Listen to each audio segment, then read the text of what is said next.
Welcome back to another episode of Infidelity Tales Lab. We're thankful for your continued viewership. Before we begin, tell us, where in the world are you watching from? We love knowing our global reach. Now, let's dive into today's story. Chapter 1, The Return. Derek Morrison adjusted his tactical watch as the C-130 touched down at Dover Air Force Base.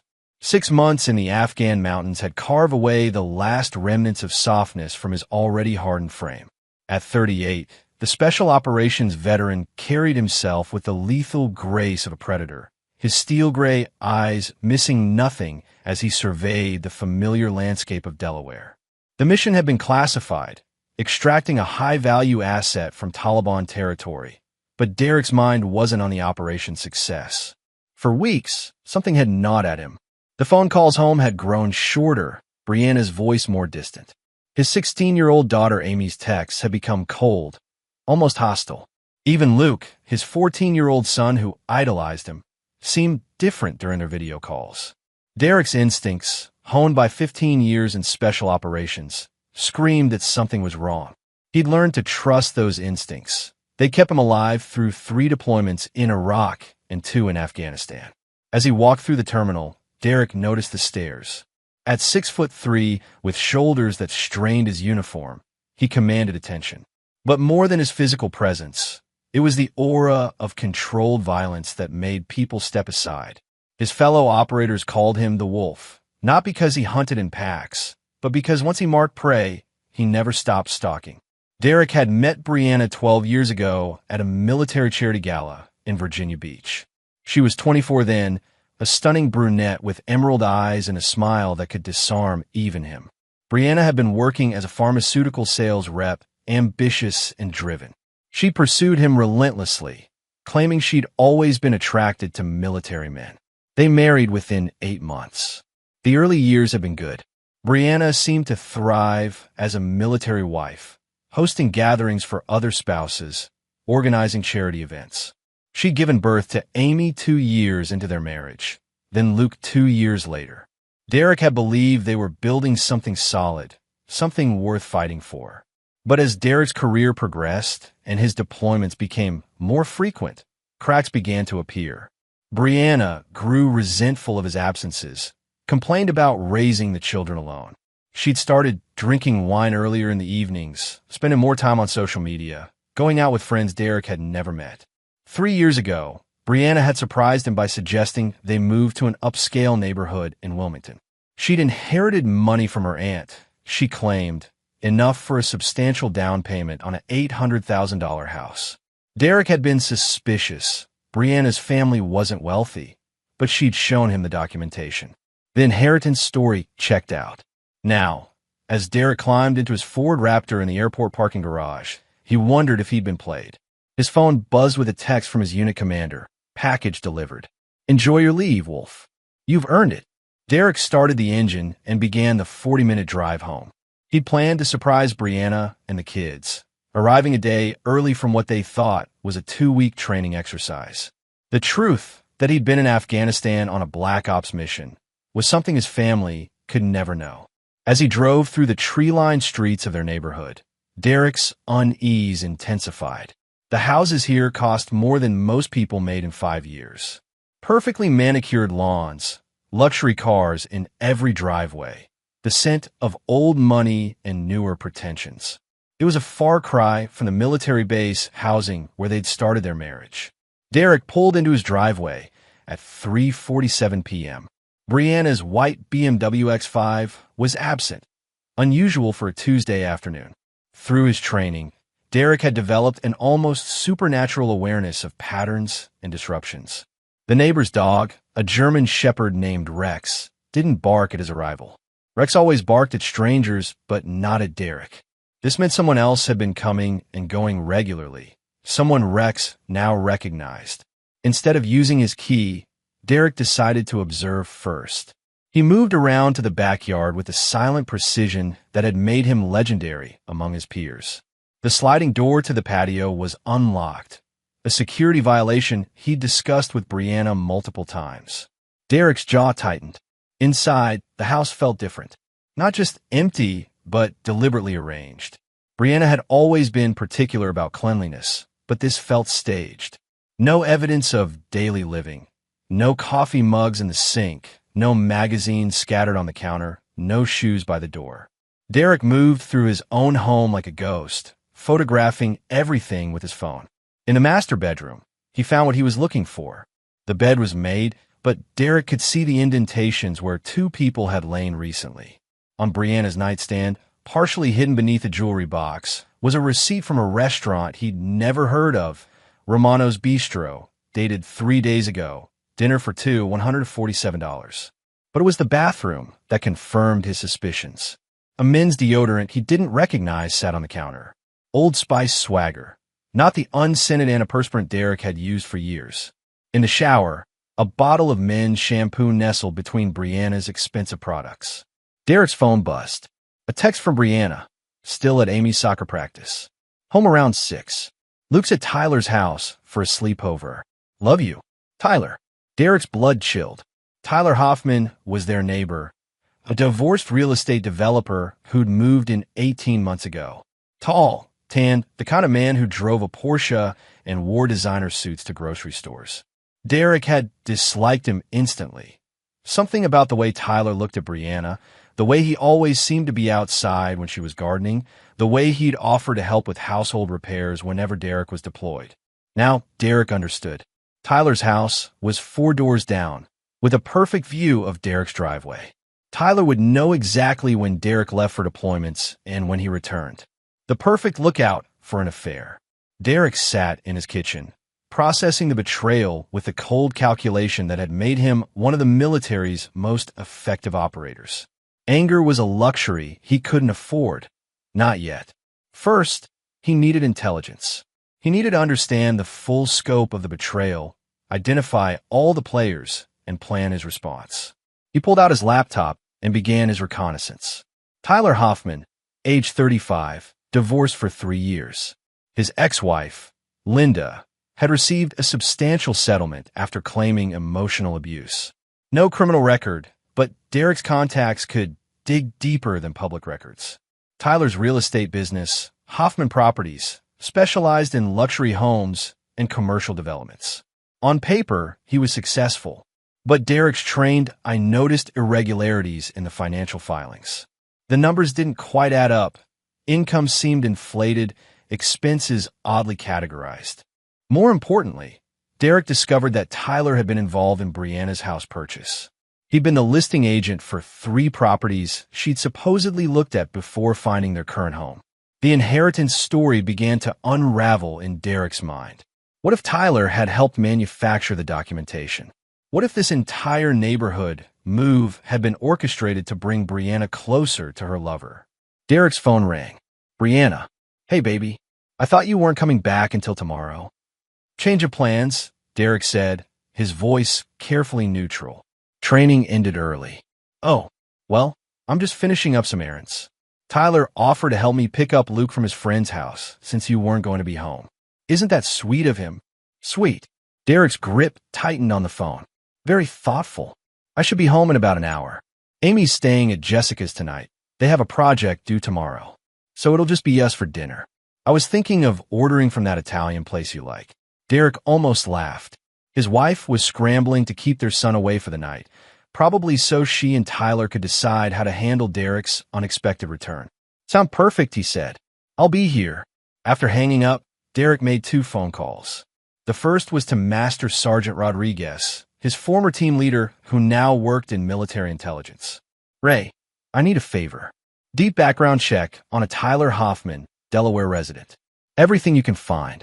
How deep we talking, Wolf? Submarine deep. I think someone's been playing games with my family. You got it. Give me 48 hours. The second call was to his brother-in-law, Mike Chun, a cybersecurity expert who owed Derek several favors. Mike, I need you to clone a phone remotely. Can you walk me through it? Within 30 minutes, Derek had installed spyware on both Brianna's and Tyler's phones using techniques Mike had taught him. Every text, call, and location would now be tracked. Every photo, every email, every app interaction would be recorded and sent to a secure server Derek controlled. By the time Brianna arrived home at 6:30, Derek had transformed back into the loving husband. He greeted her with a kiss, helped her with groceries, asked about her day. But behind his warm smile, the wolf was hunting. Chapter 2. The Web Unravels. Derek woke at 0500 hours, as he had every day for the past 15 years.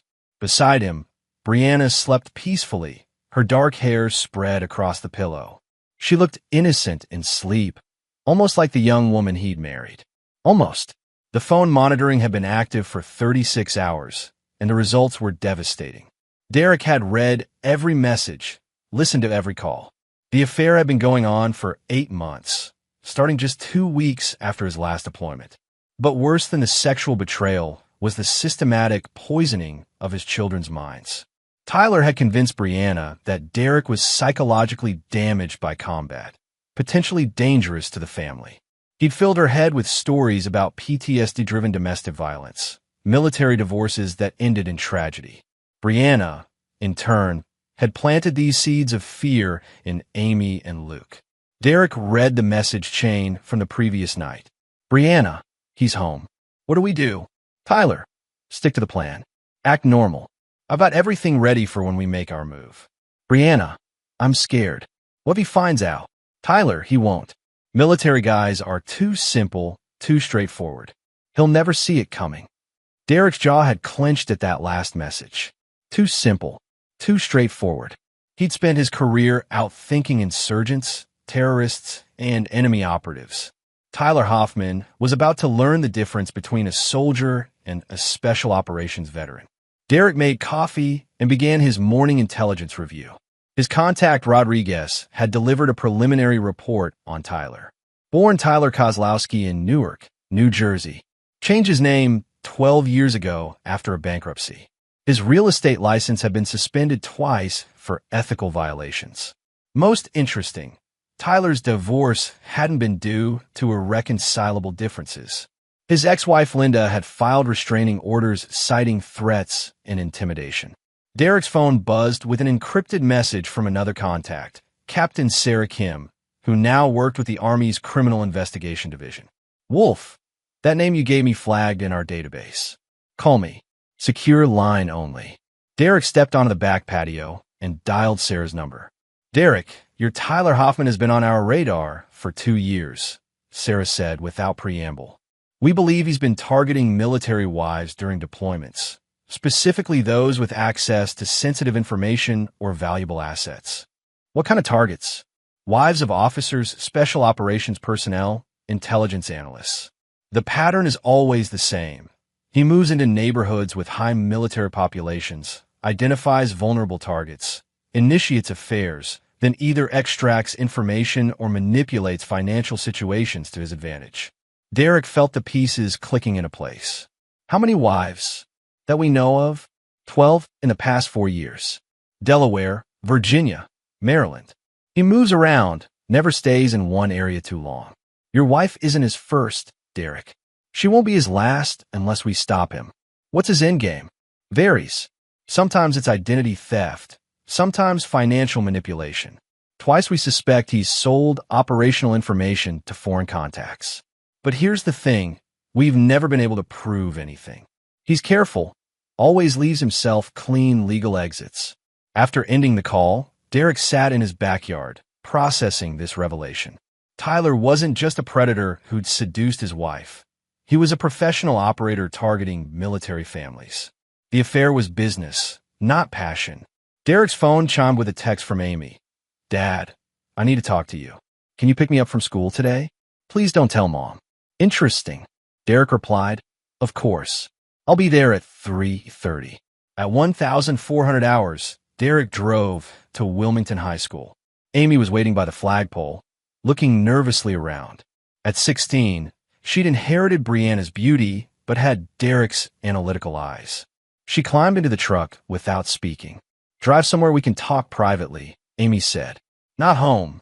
Derek drove to a park overlooking the Delaware River. Amy was quiet until he parked.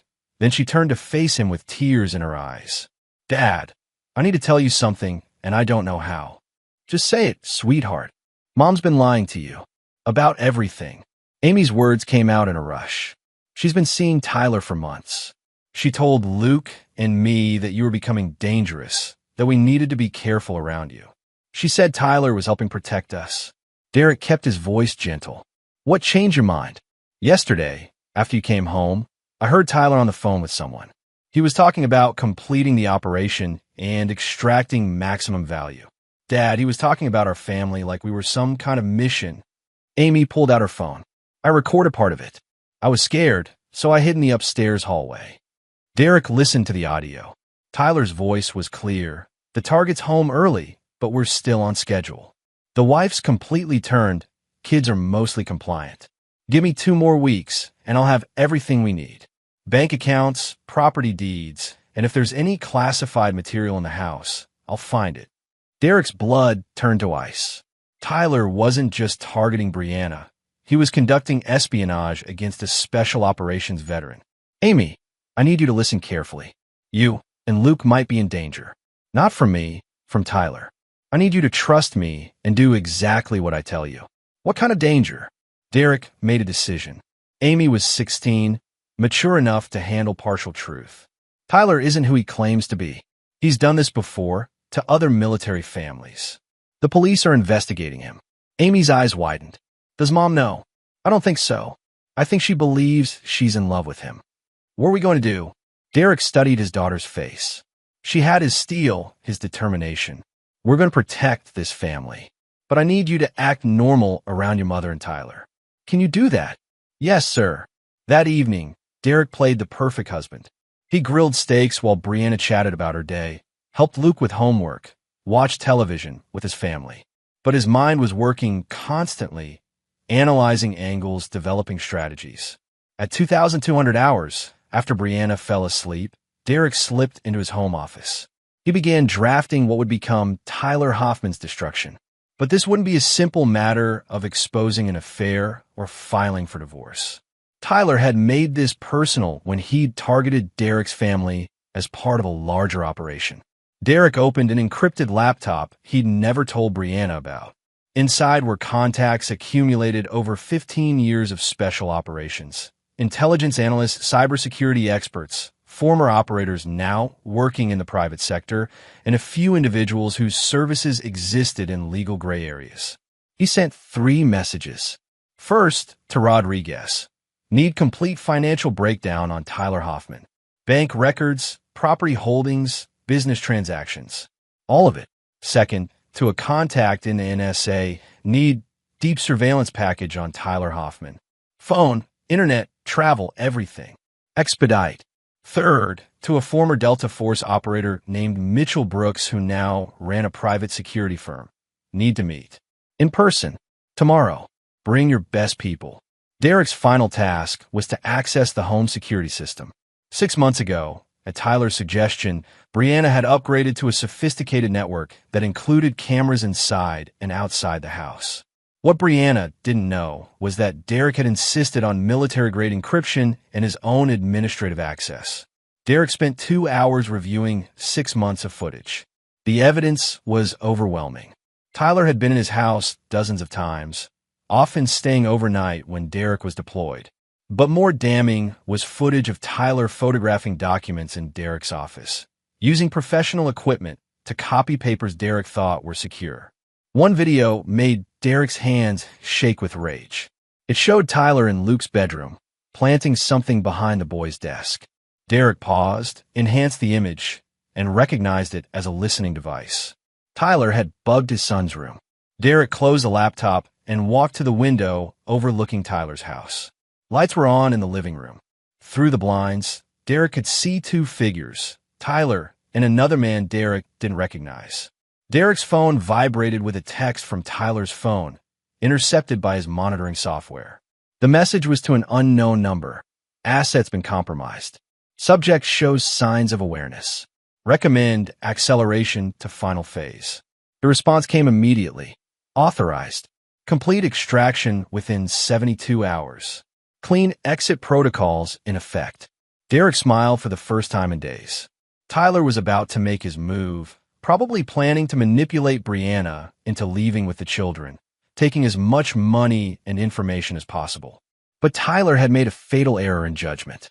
He'd assumed Derek was just another simple soldier, another mark to be exploited. Derek Morrison wasn't simple. He was the wolf, and the hunt was about to begin. Chapter 3. The Trap is Set. Derek stood in his kitchen at 0600 hours, coffee in hand, watching Tyler's house through the window. His target's routine was predictable. Morning run at 0630, shower, protein smoothie, then an hour of phone calls before heading to his office. The previous night's surveillance had been illuminating. The unknown man in Tyler's house was Marcus Webb, former military intelligence turned private contractor. Derek's contacts had identified him within 4 hours. Webb specialized in what the intelligence community called social engineering, manipulating targets through personal relationships. Derek's phone buzzed with an encrypted message from Mitchell Brooks. Package assembled. Team standing by. What's the mission? Derek typed back. Full spectrum takedown. Legal, financial, physical, psychological. Target has committed federal crimes against military family. No limits. Roger that, Wolf. Game time. 72 hours. Derek pocketed his phone as Brianna entered the kitchen. She was dressed for her morning yoga class, but Derek noticed the outfit was more revealing than usual. Tight pants, low-cut top. Performance clothes, not exercise clothes.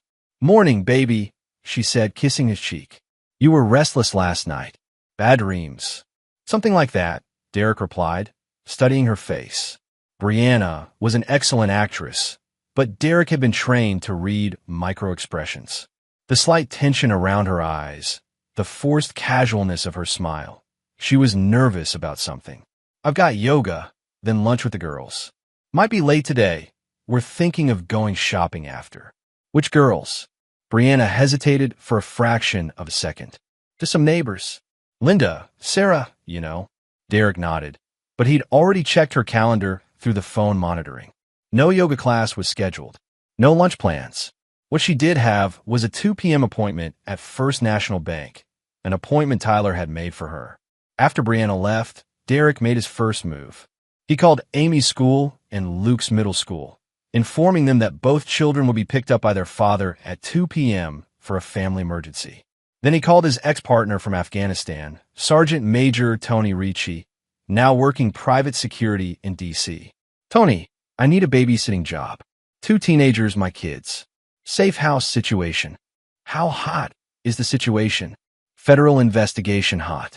I need them completely isolated for 72 hours. Consider done. When and where? Derek provided coordinates for a cabin he owned in rural Maryland, purchased under a different name 3 years earlier. Tony would collect Amy and Luke from school, explain that their father was handling a dangerous situation, and keep them safe until Derek gave the all-clear. At 1,100 hours, Derek drove to Tyler's real estate office. Hoffman Properties occupied a sleek glass building in downtown Wilmington. Derek parked across the street and activated surveillance equipment Mitchell's team had provided. Within minutes, Derek was listening to Tyler's phone calls and watching his computer screen through hacked cameras. What he heard confirmed his worst fears. Tyler wasn't just targeting Brianna.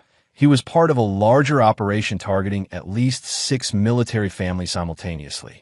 The Morrison asset is ready for harvest, Tyler was saying to someone. Wife's completely compromised, children are manageable, and I've identified 12 classified documents in the subject's home office. What's the classification level? Mix of secret and top secret. Operational details from his last 3 deployments. Worth 7 figures to our buyers. Derek's vision went red. Tyler wasn't just stealing his wife and children. He was selling national security information that could get Derek's former teammates killed. Derek made a call to Rodriguez. Emergency classification. Tyler Hoffman is selling classified materials. I have proof. Jesus, Derek, how solid is your evidence? Recorded conversations, financial transactions, photograph documents. Package incoming in 10 minutes. Derek uploaded everything to a secure server and transmitted it to Rodriguez. Within an hour, federal agents would be preparing arrest warrants. But Derek wasn't waiting for official justice. At 1,400 hours, Derek positioned himself outside First National Bank. His phone displayed the tracking information from Brianna's device. She was inside, accompanied by Tyler. Through the bank's window, Derek could see them sitting with a loan officer. Derek's enhanced listening equipment picked up fragments of the conversation. Tyler was helping Brianna secure a $300,000 home equity loan against their house. She was signing papers that would give her access to cash Derek had spent 15 years earning. But Derek had anticipated this move. That morning, he'd contacted the bank's security director, a former Marine named Dave Santos whom Derek had served with in Iraq. Dave had flagged Brianna's account for fraud investigation, freezing all major transactions pending Derek's approval. Derek watched through the window as the loan officer excused himself, then returned with a concerned expression. Whatever he said made Tyler's face darken and Brianna look confused. They were escorted to a private office where bank security was waiting. Derek's phone rang. Dave Santos, your wife and her boyfriend just tried to forge your signature on a home equity loan, Dave said. We have them in conference room 3. What do you want me to do? Hold them for 30 minutes, then release them. Tell them there was a computer glitch, but the loan can't be processed today. Suggest they return tomorrow. Roger that. Derek drove home and waited. At 1,530 hours, Brianna's BMW pulled into the driveway. Through his hidden cameras, Derek watched Brianna and Tyler enter his house. They went directly to his office. Tyler pulled out professional photography equipment and began systematically documenting every piece of paper in Derek's desk and filing cabinets. He paid particular attention to a red folder marked classified that Derek had deliberately left visible. What Tyler didn't know was that the folder contained false information, operational details Derek had fabricated to look authentic but would actually endanger no one. Every document was bait in an elaborate trap. Derek's phone vibrated with a message to Amy. Phase 1 complete. Are you and Luke safe? Amy replied, yes. Mr. Ricci explained everything. We're at the cabin. Luke's scared but okay. When can we come home? Soon, sweetheart. I'm fixing everything. At 1800 hours, Derek made his entrance. He unlocked the front door and called out, Brianna? I'm home. Tyler had vanished, but Derek could smell his cologne in the office. Brianna emerged from the kitchen, flustered. Derek, you're early again. Thought I'd surprise you. Where are the kids? Amy's at Jessica's. Luke's still at Tyler's. I was just about to start dinner. Derek smiled warmly. Actually, I was thinking we could go out tonight. Just the two of us. It's been too long since we had a real date. Brianna's relief was visible. That sounds wonderful. Let me change clothes. While Brianna prepared for dinner, Derek activated the final phase of his plan. He sent a single message to Rodriguez. Target has taken the bait. Classified materials have been compromised. Request immediate federal response. Then Derek made the call that would change everything. He dialed a number from his encrypted phone, one connected to a contact he'd never thought he'd need to use. This is Colonel Morrison, Derek said when the line connected. I'm calling to report a breach of national security involving stolen classified materials and foreign intelligence operatives. I'm requesting immediate intervention under the Defense Authorization Act. Location, Colonel? Derek provided Tyler's address. Subject is in possession of 12 top-secret documents relating to ongoing operations in Afghanistan. He's preparing to transmit them to unknown foreign contacts within the next 6 hours. Understood, sir. Federal Response Team dispatched. ETA 23 minutes. Derek hung up and straightened his tie. It was time for dinner with his wife, possibly their last meal together as a married couple. But first, Derek opened his laptop and composed an email he'd been mentally drafting for days. The recipient list included Brianna's parents, her sister, Tyler's ex-wife Linda, the Homeowners Association president, and 12 of Brianna's closest friends. The subject line read, The Truth About My Wife and Tyler Hoffman. Derek attached audio recordings, photographs, bank records, and detailed documentation of the 8-month affair. He included evidence of Tyler's criminal background, his pattern of targeting military wives, and his true identity as Tyler Kozlowski. But Derek's final touch was a masterstroke of psychological warfare. He included Tyler's recorded conversations about targeting military families, his dismissive comments about simple soldiers, and his plans to sell classified information to foreign buyers. Derek scheduled the email to send in exactly 4 hours, plenty of time for him and Brianna to enjoy their last dinner together. As Derek drove to the restaurant, he couldn't help but smile. Tyler had been right about one thing. Military guys were straightforward. They identified threats, planned responses, and executed missions with precision. Tyler Hoffman was about to learn what happened when you threatened a special operations veteran's family. The wolf was no longer hunting. The wolf was ready to kill. Chapter 4. The Perfect Storm. Derek chose Romano's Bistro for dinner, the same restaurant where Tyler had taken Brianna 3 days earlier. The irony wasn't lost on him as he watched his wife study the menu in the same booth where she'd planned his betrayal. "This place is lovely," Brianna said, though Derek caught the slight tremor in her voice. "How did you find it?" "Recommendation from a friend," Derek replied, cutting into his steak with surgical precision. "I thought you might have been here before." Brianna's fork paused halfway to her mouth. "No, I don't think so." "Why would you think that?" Derek smiled. "Just a feeling."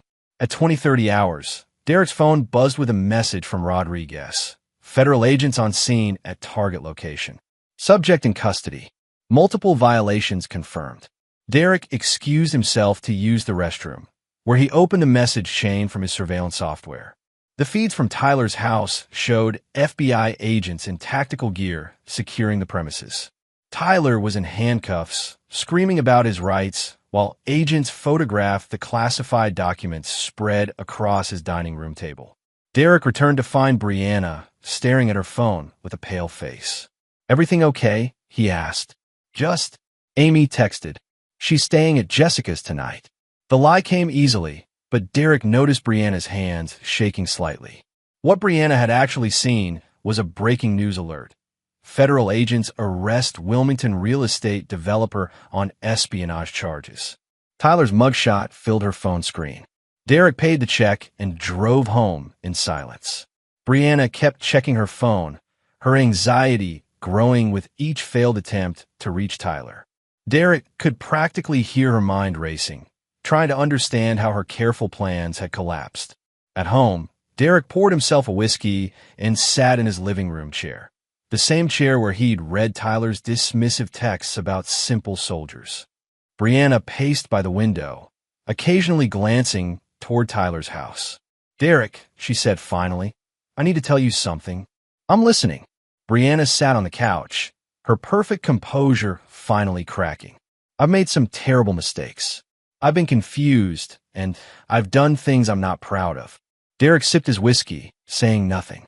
"Tyler, he's been helping me with some financial planning, but I think he might have been taking advantage of me, using me somehow." Derek almost laughed at the performance. Even facing catastrophe, Brianna was positioning herself as a victim rather than accepting responsibility. "What kind of advantage?" Derek asked. "I don't know exactly, but earlier today, we went to the bank, and there were problems with a loan application." Tyler seemed really upset, like it was more important to him than it should have been. Derek's phone chimed. The scheduled email had sent. Within minutes, Brianna's phone would explode with calls and messages from family and friends who'd just learned the truth about her 8-month affair. "Derek, I think Tyler might have been lying to me about a lot of things. He told me stories about military marriages, about PTSD, about how dangerous some veterans can become. He said he was protecting me and the kids." "Protecting you from what?" Brianna's phone began ringing. Her sister's name appeared on the screen. Brianna stared at it, then let it go to voicemail. Immediately, it rang again. Her mother this time. "You should answer that," Derek said. Brianna declined the call, but her phone continued buzzing with notifications. Text messages were pouring in. Derek watched Brianna's face as she read the first few. "Is this true? How could you do this to Derek? Mom, we need to talk immediately. I can't believe what I just read. Call me now." Brianna looked up at Derek, tears streaming down her face. "What did you do?" "I told the truth," Derek said calmly. "Every word, every photograph, every recorded conversation. Your parents, your sister, your friends, they all know about Tyler now." Brianna's phone rang again. This time was Amy. Answer it, Derek said. Our daughter deserves to talk to her mother. With trembling hands, Brianna accepted the call. Mom. Amy's voice was clear through the speaker. I just got a call from Grandma. She's crying. She says you've been cheating on Dad. Tell me she's wrong. Derek watched Brianna struggle for words. The carefully constructed lies she told Amy and Luke were collapsing. Amy, sweetheart, it's complicated. It's not complicated. Amy's voice was angry now. Either you cheated or you didn't. Either you lied to Luke and me about Dad being dangerous, or you didn't. Where are you? Brianna asked desperately. Somewhere safe. Somewhere Dad made sure we'd be protected when your boyfriend's criminal activities caught up with him. Derek took the phone. Amy, I'll call you back in a few minutes. After hanging up, Derek turned to face his wife. Brianna was sobbing, her perfect makeup ruined, her composure completely shattered. 8 months, Derek said quietly.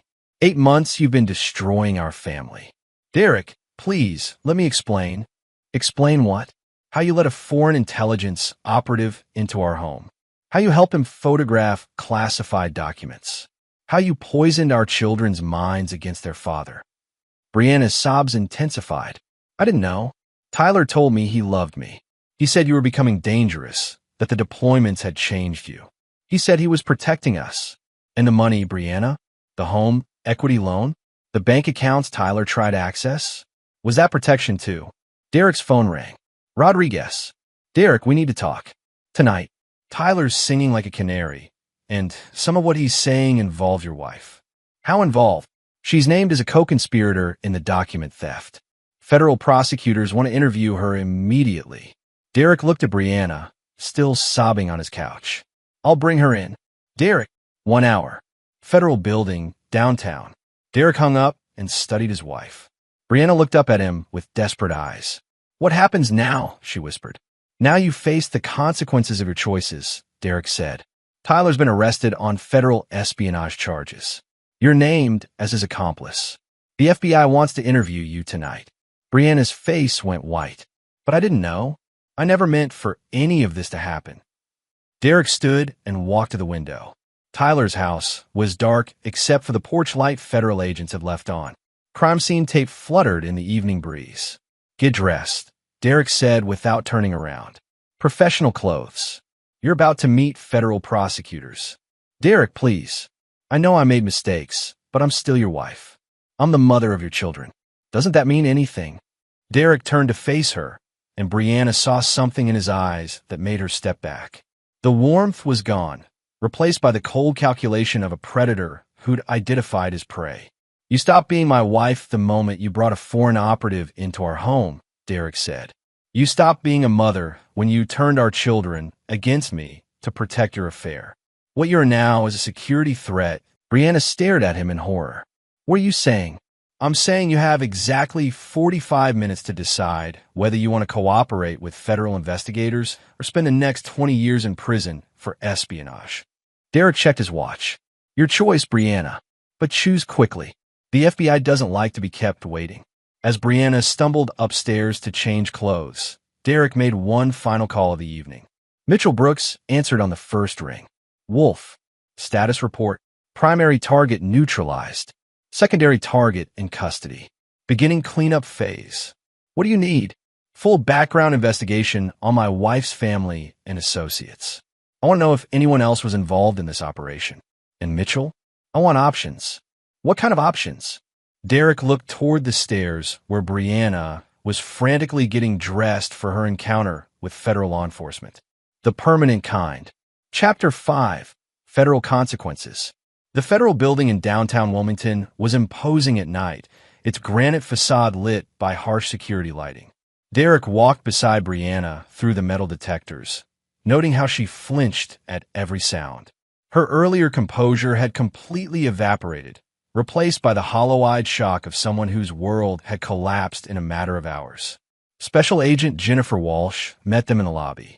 Tall, blonde, with a kind of sharp intelligence that had fast-tracked her through the FBI's counterintelligence division. Walsh had been briefing Derek throughout the day via secure channels. Mrs. Morrison, Walsh said, extending a hand Brianna was too shaken to accept.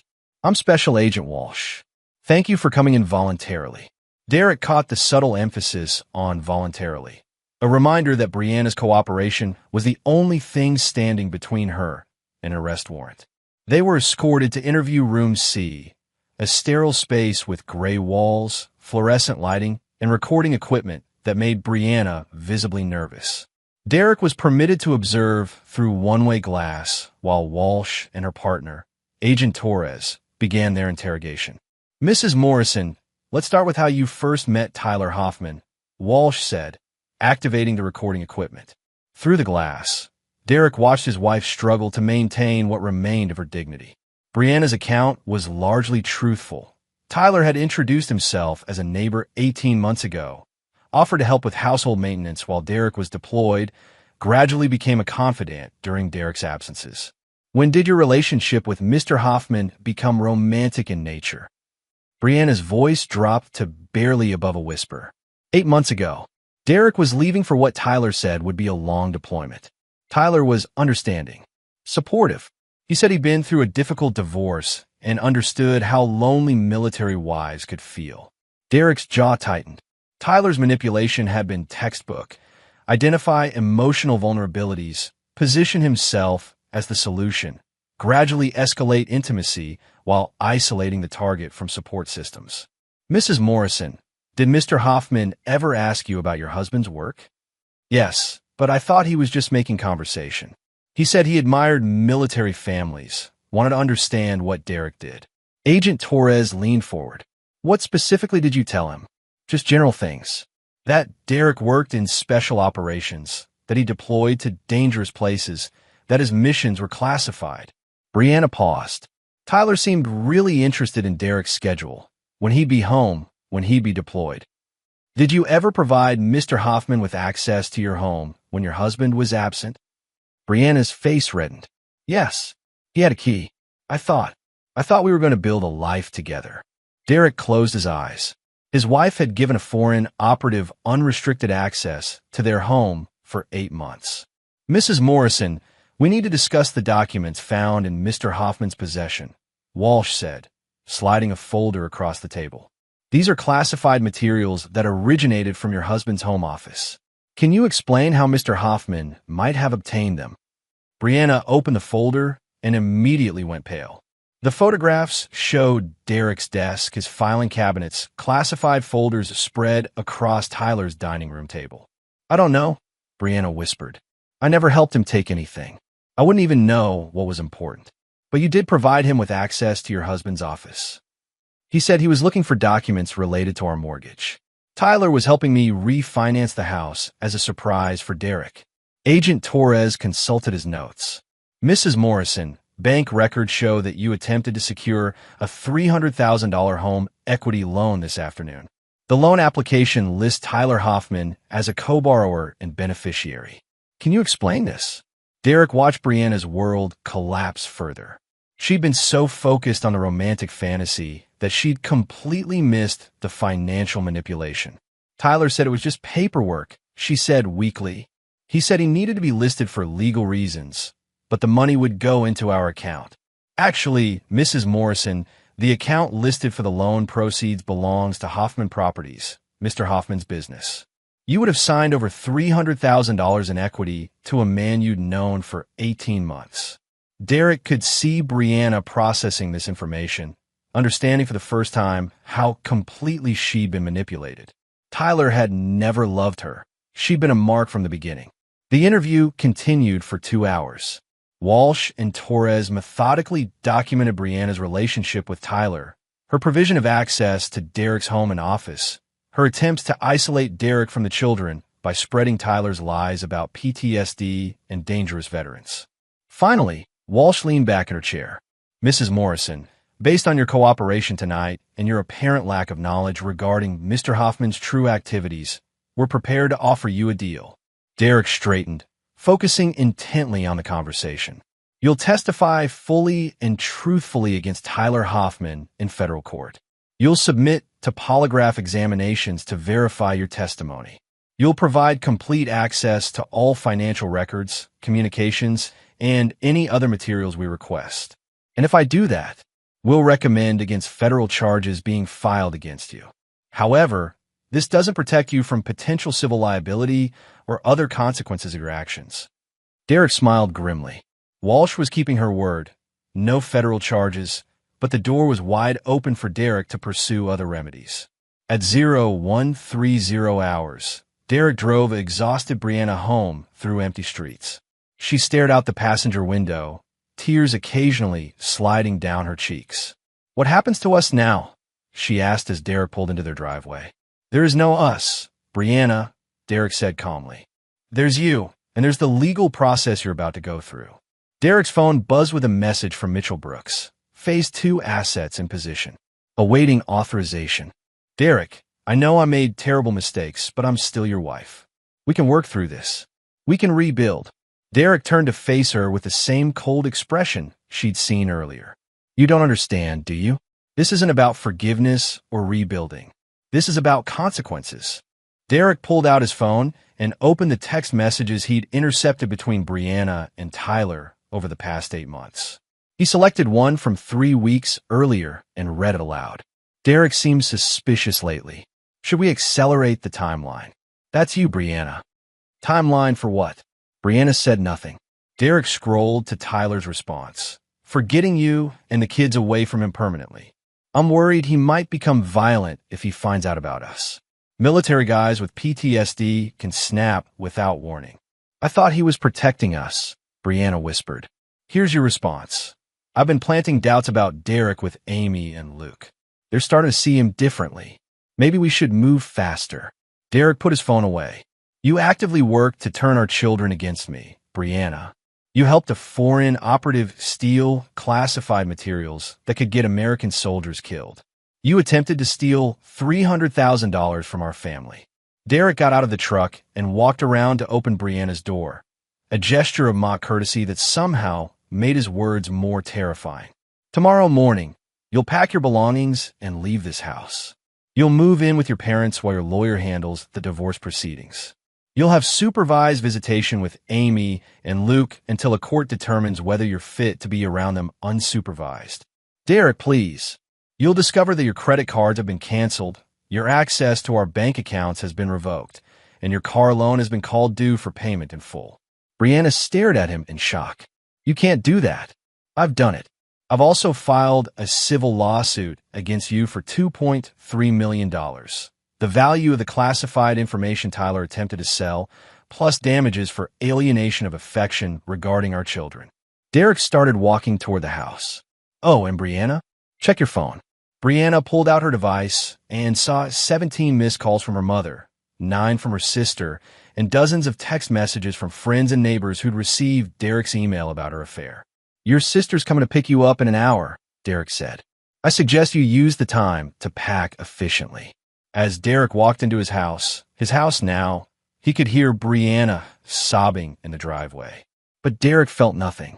The woman crying behind him had stopped being his wife the moment she'd chosen Tyler Hoffman over her family. Derek's phone rang.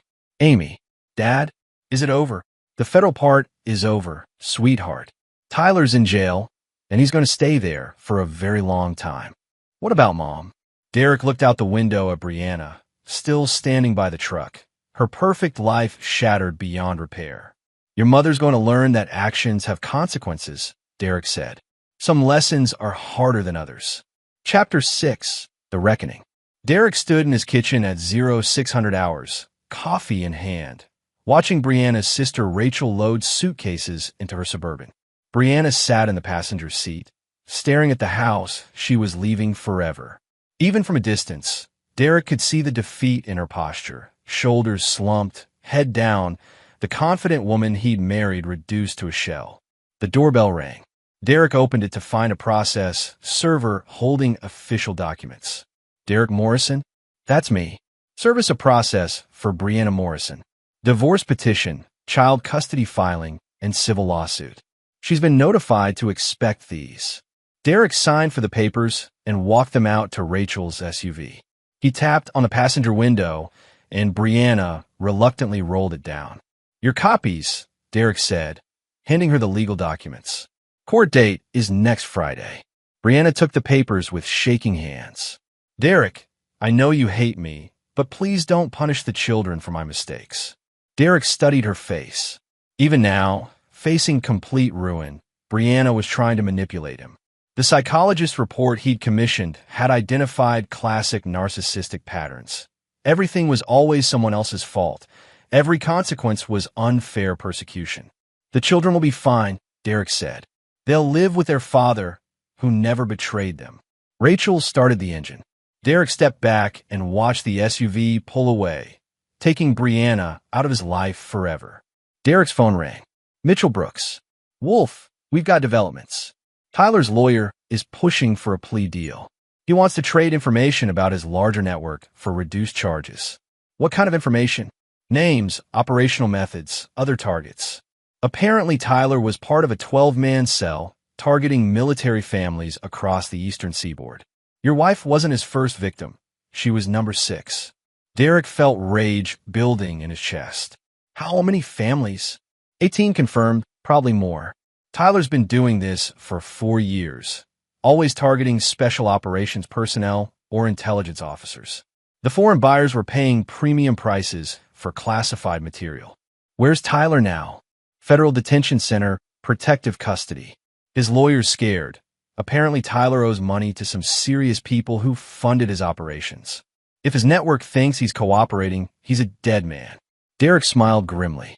Tyler's criminal associates would solve the problem of his testimony more efficiently than any legal maneuvering.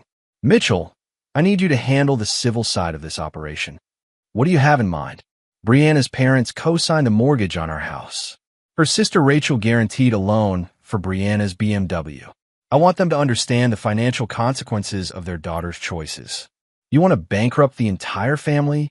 I want them to feel a fraction of what military families felt when Tyler sold their classified information to foreign buyers. Derek provided Mitchell with account numbers, loan documentation, and legal vulnerabilities he'd identified in the Novak family's finances. Within 72 hours, they would face foreclosure notices, loan recalls, and civil lawsuits that would destroy their comfortable middle-class lifestyle. After ending the call, Derek drove to a secure location in rural Delaware where Tony Ricci was maintaining the safe house. Amy and Luke were waiting in the living room, both looking anxious but safe. Dad! Luke ran to him immediately. At 14, he still had the uncomplicated loyalty of childhood, despite Brianna's attempts to poison him against Derek. Amy was more reserved, studying Derek's face. Is Mom okay? Your mother is alive and unharmed, Derek said carefully. She's staying with your Aunt Rachel while we sort out the legal situation. Are you getting divorced? Derek sat on the couch between his children. They deserved honesty, but age-appropriate honesty.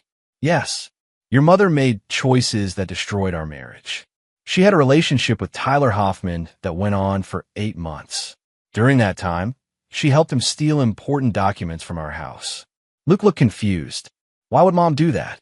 Because Tyler convinced her that I was dangerous, that our family would be better off without me. He lied to her about a lot of things, and she believed him. Amy's eyes hardened. She lied to us too. She told us you were having problems because of the war, that we should be careful around you. Derek felt a flash of anger at Brianna's manipulation of their children, but he kept his voice calm. I'm not perfect, and military life is hard on families. But I never would have hurt you or your mother. What happens now? Amy asked. Now we rebuild our family. Just the 3 of us. Luke looked worried. Will we ever see Mom again? Derek had been dreading this question. In his heart, he wanted to say no. Brianna had forfeited her right to parenthood when she'd used the children as weapons against their father. But courts rarely agreed with such black and white thinking. There will probably be supervised visits until a judge decides what's best for you, Derek said. But you'll live with me.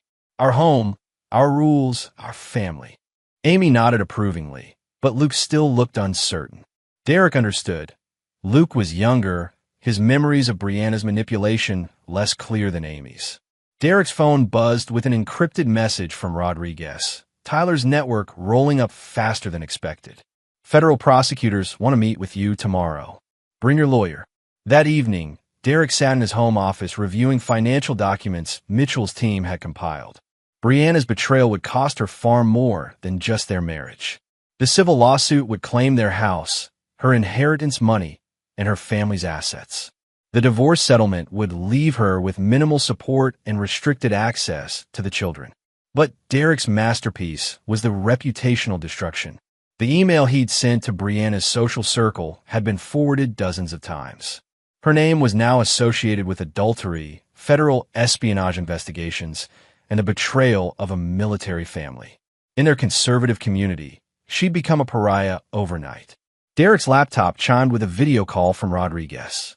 "Derek, we need to discuss Tyler's plea negotiations. He's offering information about 12 other military wives currently involved with his associates." 12. The network is bigger than we thought. Tyler was just one cell. His handler is someone called the Architect, former Russian intelligence, now freelance. He's been running this operation for 6 years. Derek leaned back in his chair. What does Tyler want? Witness protection, reduced sentence, relocation after his testimony. Standard deal for cooperating witnesses. What does he know about ongoing operations? Everything. Names, targets, methods, financial networks. He can roll up the entire East Coast operation. Derek considered this. Tyler's information could protect dozens of military families from the manipulation Brianna had experienced. But it would also mean Tyler might escape the full consequences of his crimes. "Rodriguez, I need to ask you something. Off the record. Go ahead. If Tyler were to suffer an accident in federal custody, how hard would prosecutors look for alternative explanations?" Rodriguez was quiet for a long moment. "Derek, don't even think about it. The case against his network is too important to risk with vigilante justice." "I'm not talking about vigilante justice. I'm talking about criminal associates who don't want Tyler cooperating with federal prosecutors." "Derek, Tyler targeted 18 military families. He sold classified information that could have gotten American soldiers killed. He manipulated my wife into betraying her own children. Some crimes deserve ultimate consequences." Derek ended the call and made a different phone number, one that wasn't monitored by federal agencies. "It's Morrison," he said when the line connected. "I need to discuss a problem that requires permanent solution." "What kind of problem?" "The kind that involves threats to American military families and national security. The kind that courts might not handle appropriately." Derek provided Tyler's location, his protective custody arrangements, and the scheduled court appearances. Within 48 hours, Tyler Hoffman would face consequences that no plea deal could mitigate. As Derek prepared for bed in his empty house, he felt no guilt about the arrangements he'd made. Tyler had declared war on American military families. Wars at casualties. Tomorrow, Derek would attend the federal prosecutor's meeting and provide any assistance necessary to protect other military families from Tyler's network. Tonight, Derek slept peacefully for the first time in months. The wolf had protected his pack, eliminated the threat, and restored order to his territory. Justice, Derek had learned, sometimes required methods that courts couldn't provide. Chapter 7. Blood in the Water. Derek stood in the federal courthouse lobby at 0800 hours, wearing his dress blue uniform decorated with 15 years of combat ribbons. The psychological impact was intentional. Prosecutors, defense attorneys, and media representatives would see him as the embodiment of American military service betrayed by domestic enemies. U.S. Attorney Margaret Collins greeted Derek personally, a rare gesture that indicated the importance federal prosecutors placed on his cooperation. At 53, Collins had built her reputation prosecuting national security cases and rarely handled anything less than major federal crimes. "Colonel Morrison, thank you for your service and your cooperation in this investigation," Collins said, shaking Derek's hand with genuine respect. "Your evidence has been instrumental in dismantling what we believe to be the largest espionage network targeting military families in modern American history." They walked through security to a conference room where Derek was introduced to the full prosecution team. 6 attorneys, 3 FBI agents, 2 NSA liaisons, and a representative from military intelligence. The scope of the investigation had expanded far beyond Tyler Hoffman. "Colonel, we need to discuss some developments that occurred overnight," Collins said, her expression grave. Derek maintained perfect composure, though he suspected what was coming. Agent Walsh opened a folder. At approximately 0347 hours this morning, Tyler Hoffman was found dead in his cell at the Federal Detention Center. Initial examination suggests cardiac arrest, but we're conducting a full investigation. Derek's expression showed appropriate surprise and concern. That's unfortunate. I assume this complicates your case against his network. Actually, it doesn't, Collins said. Before his death, Tyler provided us with extensive information about his organization. More importantly, we've identified the architect, the man running the entire operation. Collins slid a photograph across the table. Derek studied the face, a thin man in his 50s with cold gray eyes and Slavic features. Viktor Petrov, former GRU intelligence officer. He's been operating in the United States since 2018, specifically targeting military communities. Tyler's network was just one of 4 cells Petrov has been running simultaneously. Agent Walsh leaned forward.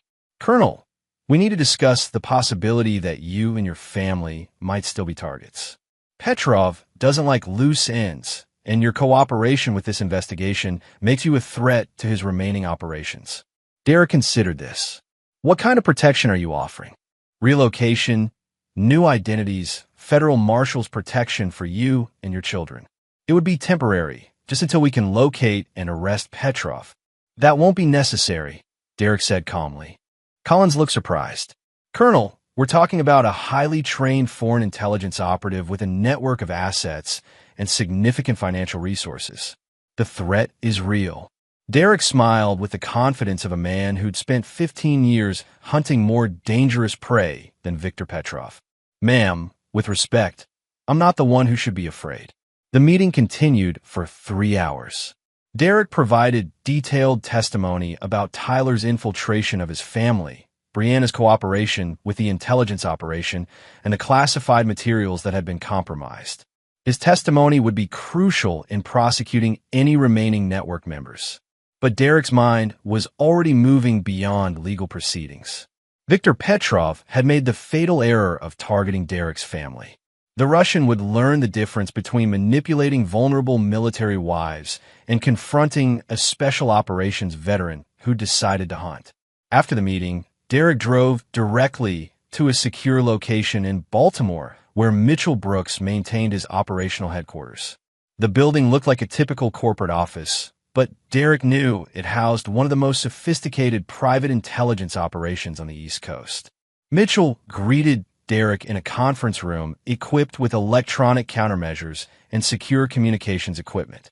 Also present were 3 men Derek recognized as former special operations personnel, the kind of professionals who transitioned from military service to more profitable applications of their skills. Wolf, Mitchell said, we've been tracking your Russian friend since his name surfaced in the federal investigation. He's not as invisible as he thinks. Derek studied the surveillance photographs spread across the table. Viktor Petrov had been living in Richmond, Virginia, operating a consulting firm that served as cover for his intelligence activities. More interesting were the photographs of his associates, 6 men who appear to be former Eastern European military or intelligence personnel. What's his current status? Derek asked. Nervous. Tyler's death has him spooked, and he knows federal agents are closing in. Our sources indicate he's planning to extract his remaining assets and disappear within 72 hours. Derek examined blueprints of Petrov's office building and residential compound. The Russian had chosen his locations well: multiple escape routes, excellent sight lines, sophisticated security systems. Mitchell, I need to send a message that goes beyond what courts can deliver. What kind of message? Derek looked up from the photographs. The kind that ensures no foreign operative ever targets American military families again. Mitchell nodded slowly. What's the timeline? Tonight, before Petrov can escape or eliminate witnesses. Derek spent the afternoon preparing equipment and reviewing intelligence. Petrov's compound in Richmond was isolated, protected by electronic surveillance and armed personnel. A direct assault would be costly and might allow the target to escape. But Derek had learned patience during his years hunting insurgents in Afghanistan. Sometimes the best way to kill a target was to let the target come to you. Derek made a single phone call to a number that would be traced to Viktor Petrov's network within hours. "This is Colonel Derek Morrison," he said when the line connected. "I have information Viktor Petrov needs to hear. Information about Tyler Hoffman's cooperation with federal investigators and what I told them about remaining network assets." Derek provided an address, an abandoned warehouse in an industrial area of Richmond where he'd conducted business with Mitchell's team before. The location was isolated, easily surveilled, with multiple approach routes that could be monitored. "Tell Petrov I'll be there at 2,200 hours. Come alone, or don't come at all." Derek hung up, knowing that Petrov would never come alone, but would be unable to resist the opportunity to eliminate the primary threat to his operation. At 1,900 hours, Derek and Mitchell's team took positions around the warehouse. Derek carried the weapons and equipment that had kept him alive through 5 combat deployments: M4 carbine, sidearm, night vision equipment, and enough explosives to level the building if necessary. At 2,130 hours, electronic surveillance detected 3 vehicles approaching the warehouse from different directions. Derek smiled grimly. Petrov was bringing at least 12 men to kill 1 American soldier. The Russian had no idea who he was hunting. Derek activated his communication system. "Wolf to all stations. Hostiles inbound. Rules of engagement are weapons free. No survivors." Derek had spent 15 years protecting American military families from foreign enemies. Tonight, he would ensure that Viktor Petrov's network could never threaten another family. The wolf was hunting again, and this time, the prey would never see him coming. Chapter 8. The Kill. Derek moved through the warehouse with the fluid precision of a predator in his element. Night vision equipment turned the darkness into green-tinted clarity, revealing every shadow, every potential angle of attack. Behind him, Mitchell's team had taken overwatch positions on the warehouse's upper level, providing covering fire for whatever came next. Through his earpiece, Derek heard the soft updates from his team. Contact 1. 4 hostiles, east entrance. Contact 2. 3 hostiles, north approach. Contact 3. 5 hostiles, west perimeter. Target Petrov confirmed. Derek smiled coldly. 12 men against 4. Under normal circumstances, those odds would favor the larger force. But these weren't normal circumstances. The men outside were intelligence operatives and hired muscle, accustomed to intimidation and assassination. Derek and his team were combat veterans who'd spent years hunting terrorists in their own territory. Derek keyed his microphone. "Wolf to all stations. Initiate." The warehouse erupted in control violence. Mitchell's team engaged targets with precision rifle fire, while Derek moved toward the primary objective, Viktor Petrov himself. The Russian had made his first tactical error by entering the warehouse personally, driven by the arrogance that had sustained his network for 6 years. Derek heard Petrov's voice echoing through the warehouse, accented English issuing orders to his remaining men. The Russian was trying to establish fields of fire and coordinate an assault on Derek's position. But Petrov was thinking like an intelligence operative, not a special operations veteran. Derek activated the warehouse's automated fire suppression system, flooding the building with chemical retardant that reduced visibility and made breathing difficult for anyone without proper equipment. Through his sealed mask and night vision, Derek could see clearly while Petrov's men stumbled blindly through toxic fog. 2 of Petrov's operatives rounded a corner directly into Derek's position.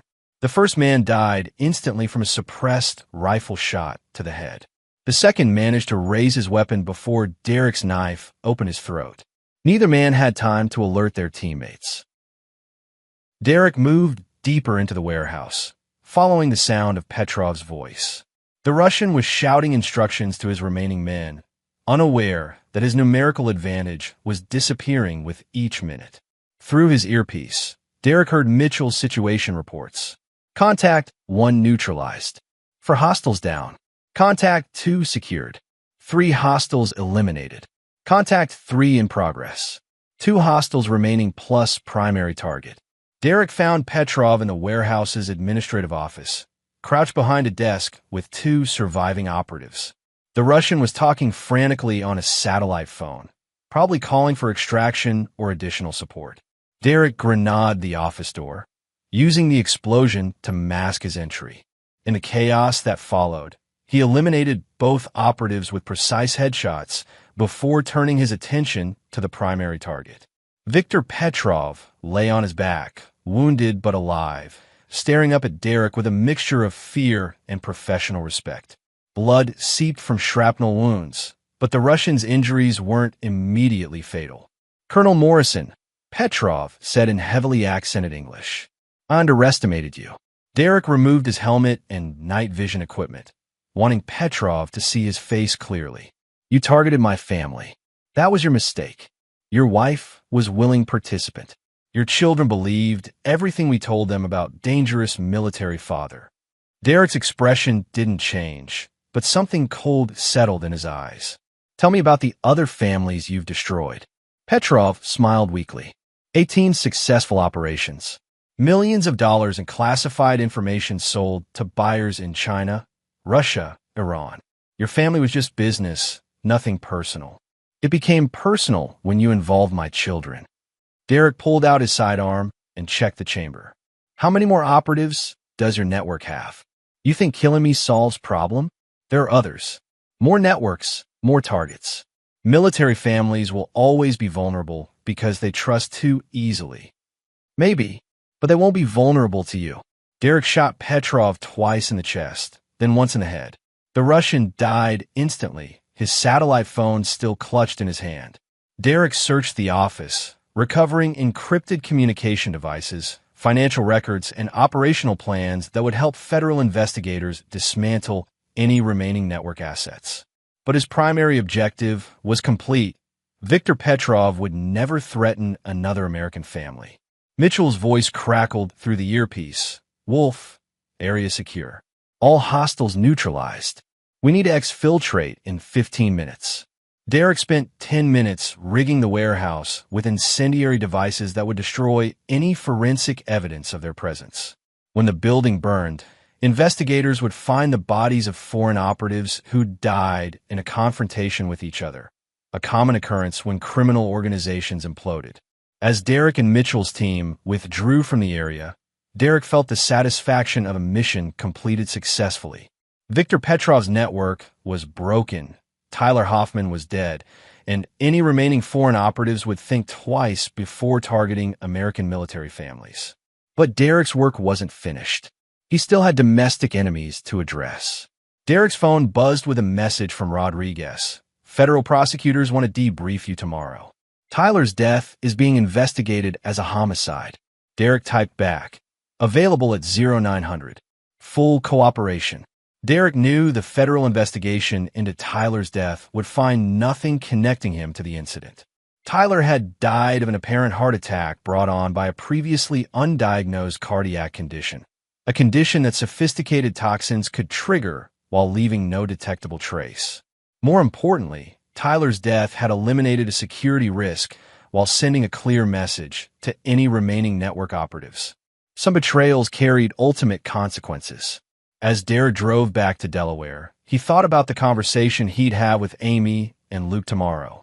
His children deserved to know that the threat to their family had been permanently eliminated.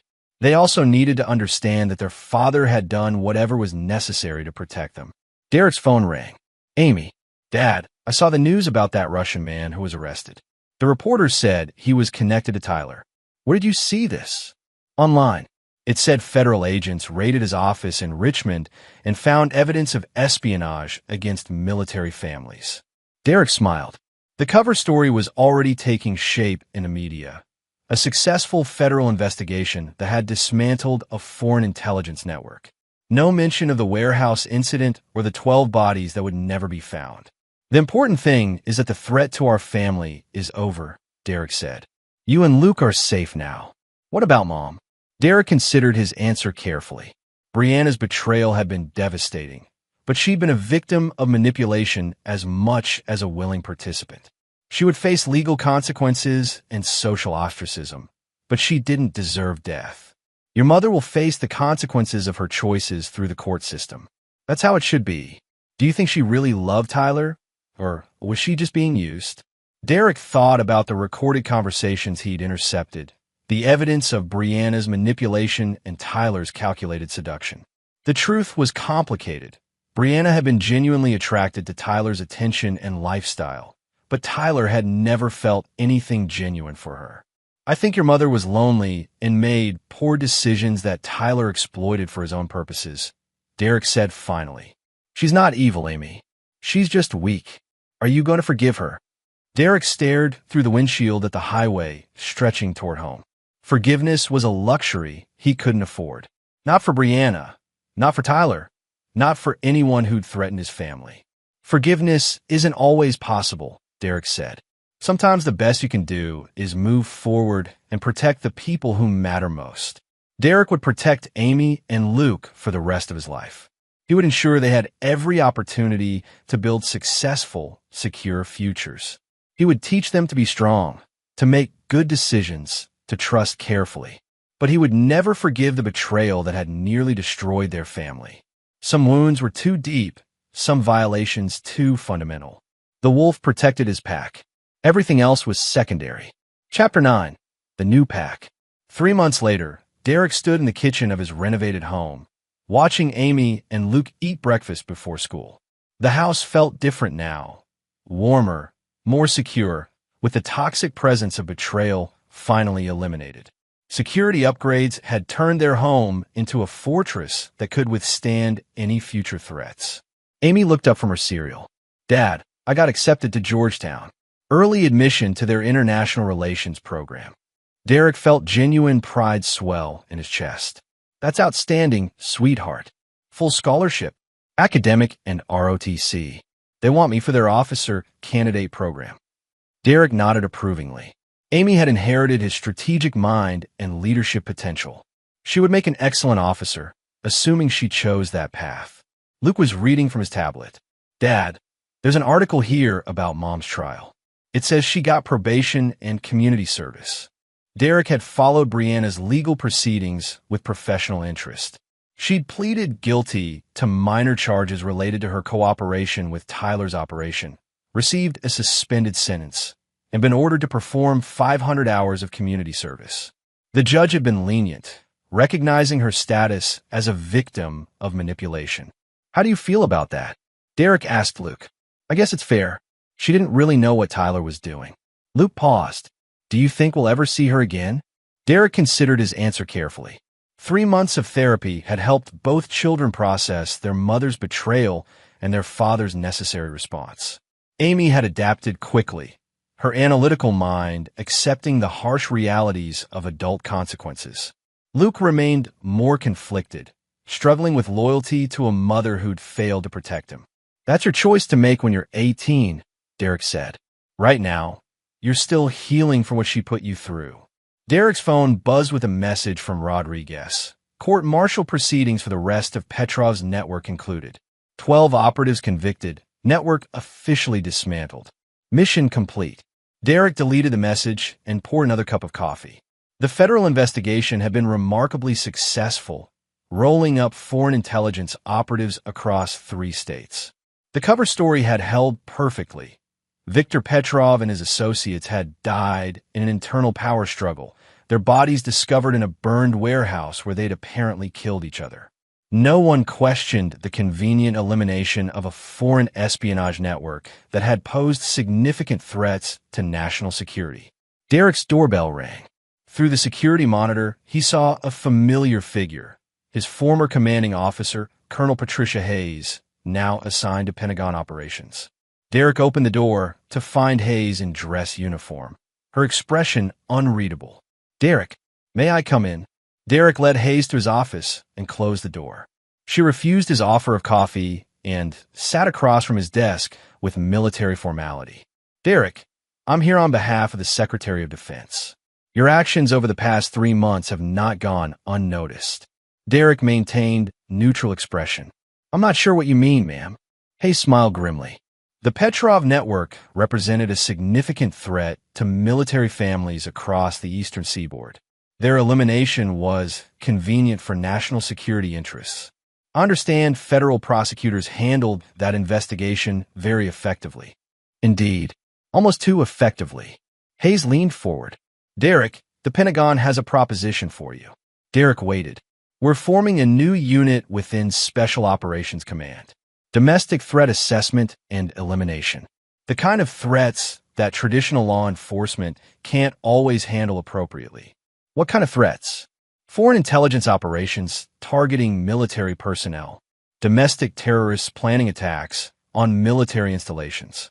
Criminal organizations that pose national security risks. Hayes paused. The kind of targets that require unconventional solutions. Derek understood immediately. The Pentagon wanted to weaponize his skills against enemies who operated within legal gray areas, threats that courts couldn't adequately address. What will my role be? Team leader. Handpick your own operators. Unlimited resources. Operations that officially never happened. Derek considered the offer. For 15 years, he'd operated within legal and military constraints that sometimes prevented optimal solutions. This new position would remove those limitations. I have conditions, Derek said. Name them. My children's security is non-negotiable. Any threat to Amy or Luke results in immediate and permanent elimination. Hayes nodded. Understood. I choose my own targets and methods. No oversight from people who've never conducted actual operations. Agreed. And I want Mitchell Brooks and his team officially transferred to my command. They've proven their effectiveness. Hayes stood and extended her hand. Welcome to the Shadow Regiment, Colonel Morrison. Your first briefing is Monday. After Hayes left, Derek sat in his office contemplating this new phase of his career. The betrayal that had nearly destroyed his family had ultimately led to opportunities he'd never imagined. He would now hunt domestic enemies with the full backing of the Pentagon, protecting military families from threats they'd never see coming. Derek's phone chimed with a text from an unknown number. Heard about your new assignment. Congratulations. Some of us remember what you did to protect your family. Respect. Ghost. Derek smiled. Word was already spreading through the special operations community about his recruitment to the Shadow Regiment. Former teammates who'd heard whispers about Tyler Hoffman's death and Viktor Petrov's elimination understood the message Derek had sent. Military families were under his protection now. Foreign operatives, domestic terrorists, and criminal organizations that threatened American service members would face consequences that courts couldn't deliver. That evening, Derek grilled steaks while Amy and Luke did homework at the patio table. The spring air carried the scent of cherry blossoms from trees Derek had planted after Brianna's departure, new growth replacing what had been corrupted. Dad, Luke said, looking up from his math homework, do you ever miss Mom? Derek considered the question honestly. I miss the woman I thought she was. I don't miss the person she actually turned out to be. Amy set down her pen. Do you think you'll ever get married again? Maybe someday. If I find someone who values loyalty as much as I do. Derek's phone buzzed with a message from Mitchell. Shadow Regiment headquarters completed. Ready for your inspection tomorrow. Derek looked at his children. Amy focused on college applications. Luke working through algebra problems. Both of them safe and thriving despite the trauma they'd endured. They'd emerged stronger from their mother's betrayal, more resilient and realistic about human nature. Kids, Derek said, I want you to know that no matter what happens in the future, you'll always be my priority. Anyone who threatens this family will face consequences they can't imagine. Amy met his eyes with understanding. She'd inherited his protective instincts and analytical mind. We know, Dad, and we'll never give you reason to question our loyalty. Luke nodded earnestly. This is our pact now, the three of us. Derek smiled with genuine warmth. His children understood what Brianna had never grasped. That loyalty was earned through consistency, protected through strength, and maintained through absolute commitment to family. The wolf